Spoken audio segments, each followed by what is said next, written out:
என்னை இந்த ஆன்மீக சொற்பொழிவுக்கு அனுமதி தந்த மேனேஜர் அவர்களுக்கும் ஹாஜானா அவர்களுக்கும் நிர்வாகிகளுக்கும் என் மனமார்ந்த ஜஸாக்கல்லாஹு ஹைரன்.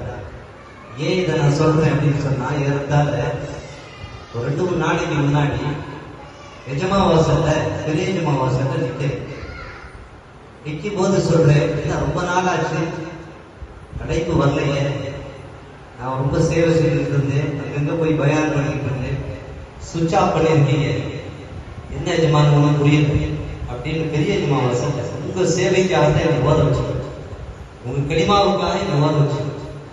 அப்படி இருக்கிற தருணத்துல இப்ப ஃபீஸ் கொடுக்குற மாதிரி இருக்குதே, அது என்ன காரணம் அப்படின்னு அவங்கள்ட்ட கேட்டுக்கிட்டு, சில பல ஊர்களுக்கெல்லாம் என்ன அனுப்பி வைப்பீங்க, நான் போவேன், ஆனா இப்ப ரொம்ப டிஸ்டன்ஸ் அதிகமா இருக்கு, என்ன விஷயம் எனக்கு வந்து புரியல. நேற்று முந்தானத்துக்கு முன்னாடி எஜமாவாசலுக்கு வரணும் அப்படின்னு சொல்லிட்டு ஒரு ஆளால எனக்கு மிகப்பெரிய ட்ரபிளா இருந்துச்சு. அப்பவும் இன்றைய தினத்துல காட்டுவாசா பிறகு போலாம் அப்படின்னு ஒரு ஆசை, அப்ப போக முடியல, ஏதோ ஒரு தடை.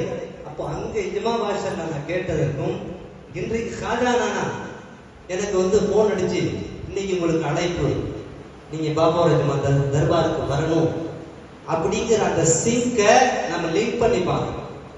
இப்ப நான் ஏன் இந்த சம்பவத்தை சொல்றேன்னு சொன்னா, வழிமார்களை அனுபவித்தால் அவர்களை விட்டு மனம் போகவே போகாது.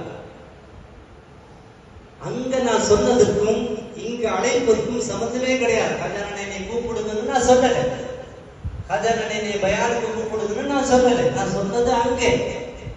ஆனால் இவர்கள் எப்பவுமே ஒண்ணு வச்சுங்க, வழிமார்களுடைய தர்பாருக்கு நாம செல்லும் போதெல்லாம் அவர்களுடைய சம்மதம் இல்லாமல், அவர்களுடைய அழைப்பு இல்லாமல் அந்த வாசலுக்கு ஒரு நாள் போக முடியாது. அவர்களுடைய சம்மதம் இல்லாமலோ அவர்களுடைய வாசலுக்கு அழைப்பு இல்லாமலோ ஒரு நாள் வரவே முடியாது. அது என்னுடைய அனுபவம் மட்டுமல்ல, ஏறத்தாழ பரவலமாக சொல்லிய வரலாறு.